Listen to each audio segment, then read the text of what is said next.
And as you say, that might have gone in, but Hughes was doing what anybody else would have done, and I'm sure I would have done the same sort of thing, just making sure, and he stuck it in the back of the net. Yeah, the second goal, one of their lads had it out wide on the left side, and I ran onto it. As I turned to face the goal, I saw the goalkeeper. He was rushing out to meet me, so I had to skip past him, and I knocked it a bit wide. And I think a lot of people felt I'd knocked it a little bit too wide, but at the time I just had it in my mind that I'd gone past the keeper, so it was just an open goal. So all I had to do was get on the end of it and knock it in. At the time, it just didn't feel any more special than any other goal I'd scored. Really, from a technical point of view, I just knew that once I got past it, all I needed to do was just make a good contact on the ball. But since I've seen it at a later date, I realised that I had to hit it with a lot of strength, because if I hadn't, and if I just tried to roll the ball in, the two lads on the line would have cut it out, and it wouldn't have been a goal, would it?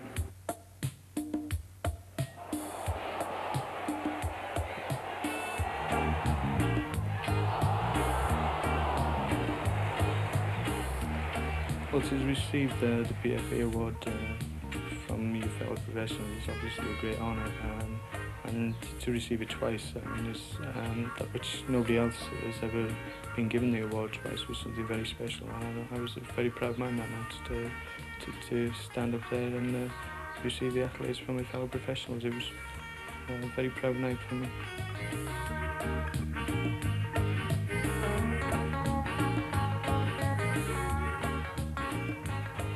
I think the aggressive side of my game came out because I was fed up with getting messed around, really. I'd get knocked about in training, and like if I knocked anybody over, I'd say sorry, but unfortunately nobody was doing that to me. So one day I just, this one player that was there, his name was Gary Worrell, and he had a certain style of playing. He was a left winger. I've got nothing against left wingers, honest, but it was just that he had a pattern sort of running style, and I don't know, he just wind me up a bit. So I always felt like kicking him if I could. So unfortunately, he got a lot of the brunt of my aggression at that stage. But because of that, I think the coaches saw a little bit of a spark in me, and from then I started making progress. Well, I was a defender, and I wouldn't have liked to play against Mark at all, because he never stops. You know, he works it all the time, and also he doesn't lose his temper. He just keeps doing it and keeps working hard at it. It takes a lot of stick, and with strikers like that, you don't know what to expect of them. You want them to react to you, which he doesn't. Yeah, well, both games I played against him for Middlesbrough, I've taught him since I've come to United. He gave me, I think he sort of introduced me in his usual style when we played at Old Trafford. He caught me a few times, and I was thinking, like, well, hang about, hey, what's going on? You know, he's not like your average big sort of 6'4" centre forward who sort of catches you, like. But he was certainly a handful that day, and then he came down to Ayresome Park and he started off in exactly the same mould. I think he clipped me about twice in the first 5 minutes, maybe a bit late or whatever.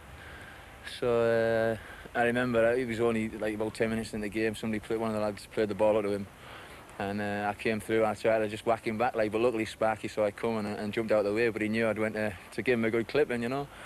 And he laughs about it, and I laugh about it now, and I'm just glad he's on my side now, yeah. Yeah. Well, he's aggressive on the pitch, he's not off the pitch. Nothing. Very quiet. Yeah, I think he's got that type of physique and presence that when people maybe have a go at kicking him, it takes a lot to hurt him. I mean, he's very rarely injured, so it does take quite a bit to get through. I'd rather have him in my team than against my team. As I said, he's looked after me a couple of times. We saw that a couple of the fullbacks have tried niggling at me, and he's come flying over at them, sort of thing. So he looks after me in that way. My style of play has got a lot of criticism because of the aggression that I do show, but I think that's from when I first got in the team. When I first started out, I used to take things a little bit too personally. If somebody kicked me, I'd think, well, that's something against myself, so I'd have to get them back. But as I've got older, I realised, well, it's just all part of the game now. I think I channel my aggression a lot better than I did when I first got on the team, and I think I get a lot more respect from other players now. I think when I first got on the team, they'd think, oh, well, we know we can wind him up and get him involved and get him in trouble with referees, whereas now I think they know that they can't do that to me anymore. I don't know. He doesn't get it from me. He doesn't get his aggression from me at all. I don't know, really. I think you've got to be aggressive to be a professional footballer these days.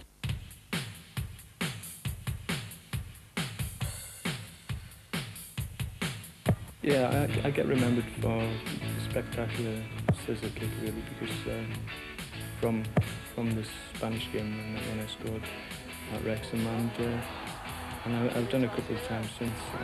It is something I work on, because I think I feel more comfortable in the skill rather than heading the ball. I think I get more direction and more power. I'm actually doing a bicycle kick rather than heading the ball. Some players, their strength is heading, mine's scissors kick, and it is something I practice in training, and I think that it's a skill that you do have to hone and make sure that you're confident in it, because obviously it can make you look a bit of a fool if it doesn't come right. He's got an eye for that. He loves volleying the ball. If he could maybe place it, he would still probably try to volley it and go for the spectacular, which sometimes people, you know, maybe say is a fault of his, but he scores that many spectacular volleys, then I think that probably outweighs the ones he misses, you know. I think that's what he's noted for. He's an excellent bowler of the ball, and if he sees a chance, he'll have a go at it. Sometimes it goes in the straight for them, but more often than not, he gets it on target. Yeah, I've been criticised for not scoring bread and butter goals, and I think it possibly is a fair comment. But I think I have a lot more to my game, and I get involved a lot more in the build-up play, and sometimes that leaves me a bit isolated from the box, and sometimes I can't get on the end of things when possibly people have shots, and I should be in positions where I just knock in the rebounds and off goalkeepers. Usually I've been involved in the build-up play, and I got in those positions. I think it's a special skill in itself, and I think you can work on it to a certain extent, but really it's something that you're born with, and I'm more the type who likes long shots and, as you said, volleys, and it's something that I'm not particularly adept at, but I'm working on it.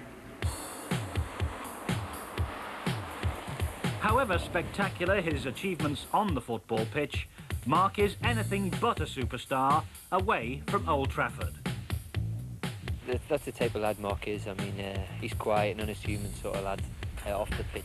And, when he goes onto the pitch, he turns into something else, and he channels all his aggression in the right way. And he's a smashing lad, and only somebody like him would do that sort of thing. Take, for instance, when he first started in the first team, he'd come home on a Saturday night. We were going out to Wrexham to the nightclubs. It'd be a case of, how'd you get on today? We won 2-0, scored 2. That was it. Forget about the football then. It was have a drink and all the lads together talk about anything. It wasn't as if he was the big superstar. It was all the lads together sort of thing. Good set. When he played for Wales under 15s, he was eligible to sign a schoolboy form for Manchester United. Dave Sexton was the manager at the time. Dave invited them into his office, and he said to Mark, well, are you going to sign a schoolboy form for Manchester United? And Mark Hughes said no. So the following evening I went over to Ruaben, and Mark was home. He said, well, did you enjoy yourself last night? Great, Mr. Roberts. I said, well, why didn't you sign, Mark? I wanted to sign for you, Mr. Roberts, he said. Well, I think Mark Hughes is a very special player. Mark Hughes is also a very, very special person. Success hasn't changed Mark at all. He's still exactly the same as he was. He comes in the house, hi mum, and that's how he's always been, and he's never changed. I hope he doesn't.